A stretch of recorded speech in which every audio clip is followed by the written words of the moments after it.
Hello, team, and welcome to another installment of The Empowered Badass, another episode of this wonderful podcast that from your one and only Ophelia.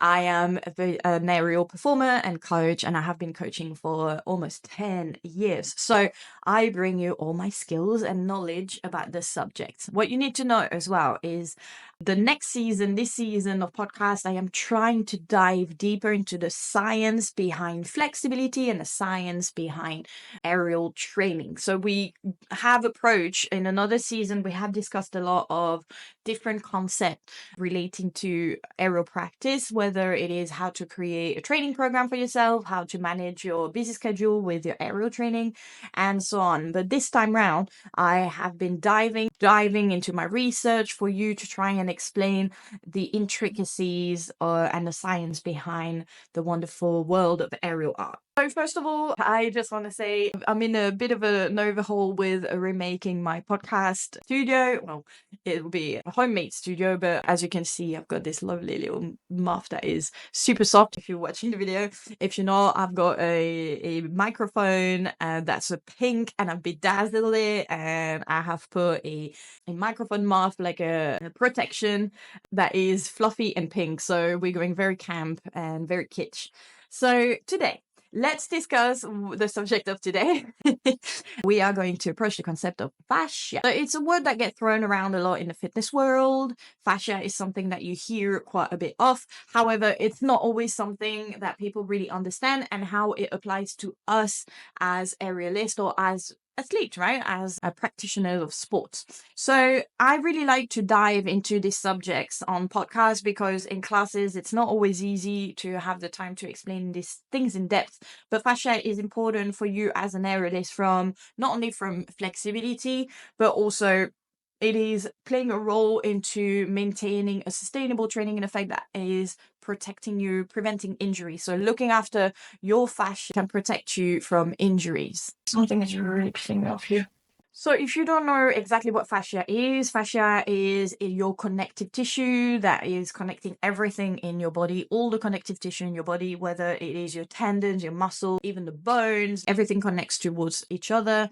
And it is very it's also connecting into your nerves, and it is providing support to hold everything together. So it holds your entire body together. And my teacher used to explain this concept to me as how if you were to spread your entire body out, it would look a bit like a cow skin because it's all connected with each other.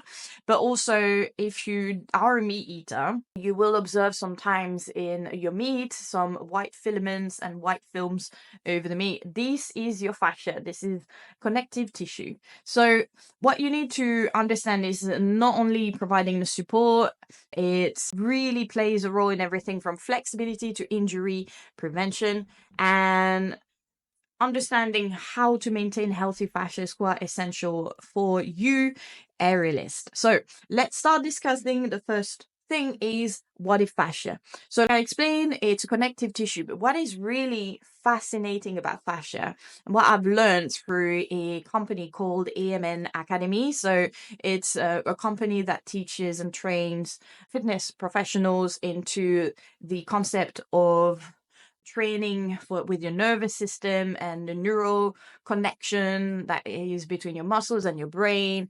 And it explains a lot about fascia. So there's a doctor, a French doctor like me, called Jean-Claude Gimberto. Sorry, I have to look at my notes sometimes. And what this doctor has discovered is that fascia is not just a connective tissue that just brings your thing together, it's actually dynamic. So it's extremely connected to your nervous system. It's connected to every bit of tension that you put onto your body. So even if I put tension on my finger, the whole fascia connecting to my entire body understand that something is happening in my finger. So it actually is three-dimensional, adaptable, that reacts to movement and loads. And it's really important for us aerialists because it supports smooth control movements and it helps also distribute tension across the body.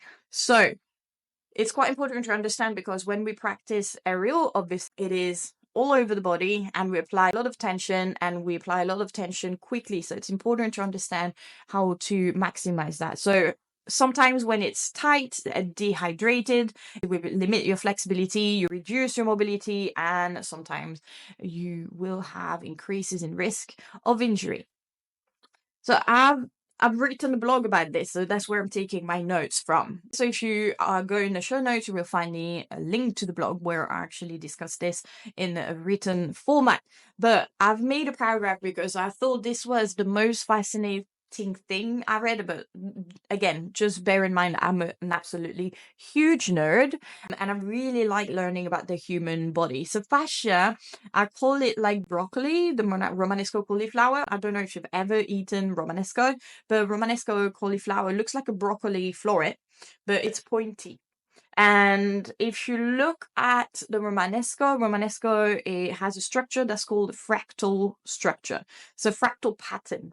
And you see the Romanesco broccoli is kind of pointy, but if you look closer in a close-up into one of the pointy bit, it will be again the same pointy bit. And if you keep zooming in, it will always be the same pointing it. So every time you zoom in, this big pointy bit is made of thousands and millions of same pointy bit. So that's called a fractal pattern. So that means that each part mirrors the whole on different scales. And fascia operates as a fractal network.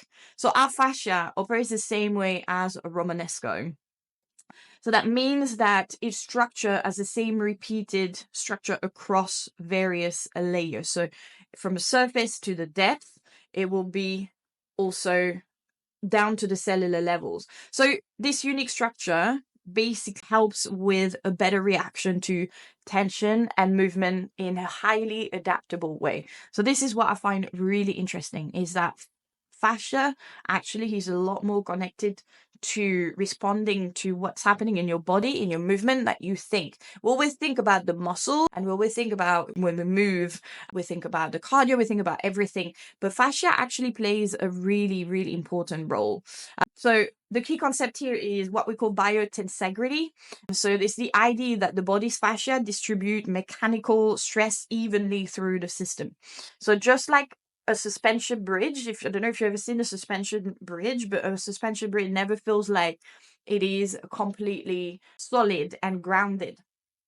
And the freaky thing about a suspension bridge is sometimes you'll actually see it move. And you always think when you see cars going onto a suspension bridge, for example, you can feel the bridge sometimes moving with it. I don't know if you've ever been on that, but this is basically the same way. It adjusts to the external forces, and the fascia respond the same way to pressure, and it absorbs and it distributes the tension through its network. So it's really relevant for us aerialists because we do a lot of complex movements and we place a lot of uneven load on our body. So why is it important to understand how the fascia works? Is obviously to encourage you to do a little bit more self-care and try and encourage you to look a little bit more after your fascia overall. So it's not just about training and doing flexibility training, but rehabbing and looking after your fascia is actually really beneficial for us as aerialists. So grasp the concept of biotensegrity, understand how each load is being absorbed and distributed evenly all over the body. This is why it's important to look after our entire body when we do aerial, not just the upper body or the core. And also just training this awareness, building your training program with this awareness that it's not just one part that's important. You need to understand how the body adapts and adjusts to the stress, how it is important, of course, to build this step by step and get better at it. And that's why also we keep creating a progressive overload into our training, not just going into classes, but also building progressive overload into our own training program, and that we also ensure stability and fluidity during movements happen more often. So obviously fascia is important for your flexibility, right? It is essential. We all want to be extremely flexible. It's allow for beautiful dynamic movement poses. So Fascia significantly contributes to your overall flexibility because it's very responsive to your nervous system, it's responsive to tension. So when fascia is tight, you will start feeling resistance. It's not always the muscle that resists the stress. Sometimes it's the fascia because it's extremely connected to your nervous system. So if you are someone who is generally stressed as well, your fascia will tend to feel tight. How do you know when your fascia is tight? For example, I don't know one single person who doesn't have a knot in their shoulder, in their traps. And that's very often a sort of a stickiness that happens in your connective tissue, in your fascia. And it's not that easy to undo. It's a combination of doing, obviously, fascial release, but it's also a combination of doing exercises that rebalance your body and that still work the muscles to rebuild a healthier network of connective tissue. So in terms of flexibility, the concept is about the same. It's important to work through fascia health through techniques such as SMR, self-myofascial release. It is actually really effective in achieving greater flexibility, and I usually recommend it to my student. I recommend it for myself. I try and do it myself. I find it quite hard to stick to it on a consistent basis, but carrying a ball around in your bag is really not taking a lot of room. You can't carry a foam roller everywhere, but you can carry a tennis ball or lacrosse ball with you, and that's my recommendation. I usually recommend that you can do it beforehand or after. When I used to have longer contortion classes, I would spend at least 5 minutes doing a bit of SMR before we start engaging in contortion training, because what it does, it actually applies tension. Using a foam roller, using a ball applies tension in the fascia, and the fascia will start responding. So by pressing into knots, what we call knots, it's not necessarily a concept of knots, but when you start applying a bit of pressure on the stickiness and you start doing what's called, for example, flossing. So in SMR, you can roll the ball in around the parts of your body and your muscles. But once you find a little tight spot, we do what's called flossing. You stop moving and you actually move the limb around it. If you're not too sure what I'm talking about, you can have a look at the multiple videos I've created of SMR tutorials that are on my YouTube channel, Fit French Kids. You can check out fitfrenchkids.com where my YouTube channel will be advertised, but you will find a whole playlist of self-myofascial release tutorial, which will use both techniques. So I find this really helpful for injury prevention. I personally have issues with my shoulders because I have a very strong imbalance, not only because I train always my right side, but also because I was born with an actual imbalance already, a natural imbalance from my left to right. So therefore, I am struggling a little bit more with my left shoulder, and I have also, I made the mistake of carrying, I do still make the mistake of carrying a bag on my left shoulder, and that creates a bit more of an internal rotation. So for me, I find SMR quite good to help with loosening up those sticky network, but not in a sense as well where you want to loosen it, but it preps and primes your body and your muscle before you start moving. And I find that it will help with injury prevention because reaching into the fascia before training, there is actual research. You will see if you go into the blog, there's a lot of research that show that they've done tests on people before HIIT class, and it doesn't change the performance of your muscle. It actually improves it before anything even dynamic. Obviously, you don't have to do the big 10-15 minute session because you don't want to overly relax, but it's really good to prep your muscle beforehand. So obviously it plays a role in the injury prevention. It keeps your body aligned and balanced. It will help obviously work into your restrictions, and it will also relax the part of the muscle that is overused. So we tend to always overuse a bit our muscles as aerialists. We do a lot of repetitive movement, and self-myofascial release kind of really helps with that. And going back to that shoulder again, a problem that I was telling you about, it will also help with compensatory movement. So like I said, I have a bit of an imbalance, and we tend to do compensatory movements. If, for example, you do a shoulder press correctly on the right side, my left side might be a little bit less correcting the alignment. So you will start compensating into other part of the body, like the lower back or the chest. Your rib cage is going to flare up. And SMR can help rebalance the body when you have compensations. So another role as well that SMR helps, like I said, it helps with the prep, but it also helps with your delayed onset muscle soreness, your DOMS. And again, there is science that has proven that it is actually quite effective, because when you train and you feel sore, the DOMS can last up to 48 to 72 hours. And practicing SMR after a class, for example, really does help limit. How does it work? It just reduces the soreness after it, because it helps eliminate byproduct. When you go and have a massage, it works a bit into your lymphatic system, and it kind of moves into the waste out of your muscles and into your lymphatic system. So SMR kind of works on the same level as a massage in the sense that it removes the byproduct of training, especially for us aerialists. We do tend to have a lot of lactic acid remains in our system after working out. If you don't know what the lactate system is, you can go and have a look at one of my previous episodes that discuss what is lactic acid. And it's a byproduct of training, of the way we're training, because we do a lot more isometric hold of the muscle. We have to hold the poses, and the lactic acid is a byproduct of that kind of training. So using a foam roller after class can really help eliminate that waste a little bit more effectively, and it will essentially help have less soreness in the future. It won't be anything miraculous, because also the relief can feel a bit temporary, but it will definitely help. So I used to have a teacher when I did my personal training course who was actually a physiotherapist, and who has explained to me that when you do it on the day, it helps remove the waste and the byproducts of your training. It helps also when you break. Obviously, we all break muscle fibers. When you build muscle, the muscle breaks in order for it to grow. So, for example, you go to muscles fibers, and then when you do a workout or when you do an aerial class, obviously you will build muscle. So the muscle kind of tears apart, the muscle fiber tears apart.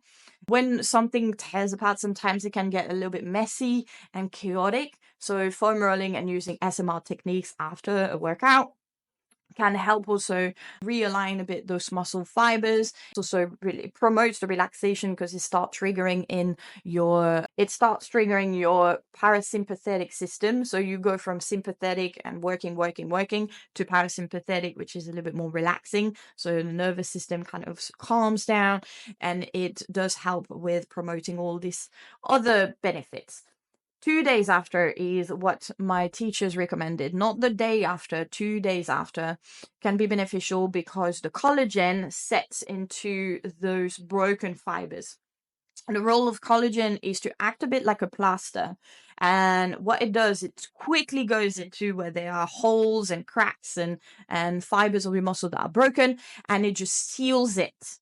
It seals it, so then the muscles can reconnect and grow there. But the collagen is a very, very tough piece of tissue. It's not tissue, but it creates this really cemented version of really connecting your body together. And what it does help with is help loosen up a little bit that really big stiffness of the collagen that goes into your muscle to repair it. And this is also quite beneficial for that. And I've noticed that it does really help when practiced consistently. My teacher really knew about that kind of stuff, because he used to do a lot of bodybuilding. And when you're a bodybuilder, you have to build those muscle. So he really knew what SMR really brought in terms of benefits. And 2 days after is you let the collagen setting, and then you go and massage into that new formed collagen in order to keep it quite malleable and quite soft, because otherwise that's when everything starts tightening again and again and again and again. So those are the techniques I recommend. There is also another research that talks, obviously, when we were talking about the byproducts and going into the lymphatic system, is because it is promoting the blood flow. So it is one of the things that helps just a massage. You just got to remember that SMR is self-massage, it's massaging yourself. So obviously, I've explained to you quite a few important techniques here. The first one, obviously, is practicing self-myofascial release to look after your fascia. Then you can also do dynamic movement and contortion training, which is very good to maintain. It's very good to maintain mobility and range of movement, especially for the fascia.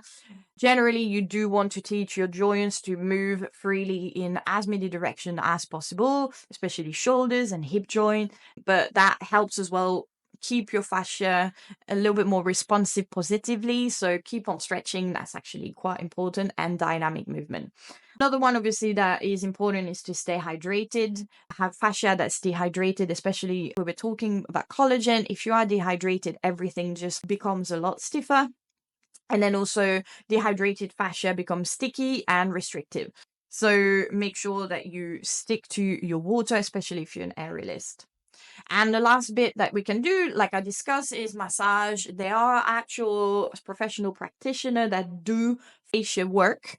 So they actually know how to do facial release. It's very intense, by the way. I know a few people who do it on the regular, and it is extreme. It's very, very painful. So beware if you want to try it, you got to expect it. There is a lot of other tools. Obviously, there is the foam roller that you can use, the ball, there's the peanut, there's massage guns. Always remember with massage guns, try and avoid going on the bones, just go into the tissue. But that kind of is generally the techniques that you can use to maintain your fascia. Discussing frequency is difficult because obviously, ideally, you'd want to do it every day. But I'll be lying if I say I do it every day. I try to do it every day. I try to maintain at least 2 to 3 times a week. So I will use the foam roller maybe once a week. I'll use the ball once a week. And then another time I will sometimes use the gun, but I also have an acupressure mat, which has little spikes and an acupressure pillow. And I consider that a bit of self-myofascial release because it pulls the blood flow into the area. So I do tend to do that as well. Obviously, it's quite recommended to do it as often as possible, especially if you are a hardcore practitioner of aerial arts. If you go and train a lot, if you train very hard, you should have a good rehab routine. It is so essential. And I'm saying that to you as someone who's approaching her 40th birthday and know that things shift as you age and you start feeling more the impact of not having looked after your body as you get older. Generally, I would say when you're young, you can train more. So when I was in my 30s, I would have a 70-30 split, 70% of training and 30% of rehab work and kind of a holistic practice such as yoga and Pilates. Now I'm shifting to the other side. Literally 70% is more holistic practice and rehab, and only 30% is hardcore training. And I'm not even lying. I think we're approaching a bit of a 50-50 split right now. But it's important to understand and really become aware of the changes in your body and the needs as well. The more you train, the more you have to spend time and sometimes money in rehab. It's just as important as the training. Again, you might hear that as I'm your mum, but that is really important. My surgeries have taught me that physiotherapy was actually one of the most important things that brought me back. A good strength training program is what helped me go back to doing aerial and feel confident in not injuring myself. And rehab exercises and SMR have helped me trying to stay injury free as much as possible. I've had very few injuries since I've got a very good strength program and a good rehab program. So it's very important to understand the benefits. And I know sometimes it can feel a bit tedious, a bit like a chore or something that you feel you might not need.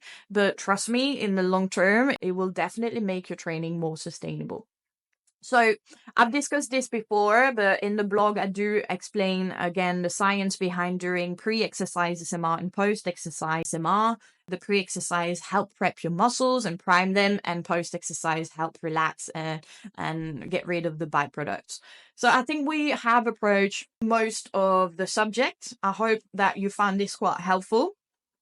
It is important to understand the concept of fascia that goes really into science because, like I said, your body is not just one part or one muscle or one bit. Everything works together quite holistically, and it's important even for Ariel to understand that. So I hope that you found this super interesting. And I just want to remind you that if you did like that, and if you do enjoy diving this deep into the science of your favorite practice, I recommend that you share this with a friend or two or three or four that would also benefit from understanding this concept and listening or watching this podcast. And I really want to thank you as well. Remind also me of who you are and comment and tell me if you want more of that kind of content, because then I will make more of it as well. I don't know how many science subjects I will run out of eventually, but I will try and expires every avenue I can find for you to understand a little bit more about the intricacies behind aerial art and a sustainable way of training, and just keep on enjoying practicing. So I just want also to remind you that I do have a platform called the Aerial Performance Lab, and that's where there are plenty of gym programs and flexibility, mobility, and rehab programs that are tailored for you, my lovelies who practice aerial art. From beginners to advanced, there are an array of different kind of program and exercises in the section with a lot of on-demand content and resources, even nutrition resources to help you thrive as an aerialist, whether you just do it once a week or you do it 4-5 times a week. I don't do it 5 times a week anymore, just trust me. But this is really made to help you progress faster, train better, and train more sustainably. So outside aerial classes, this is why I created this platform. So make sure you do check the link in the show notes, in the blog, or on my website. You will find it, the Aerial Performance Lab, and I will see you in the next episode. Bye.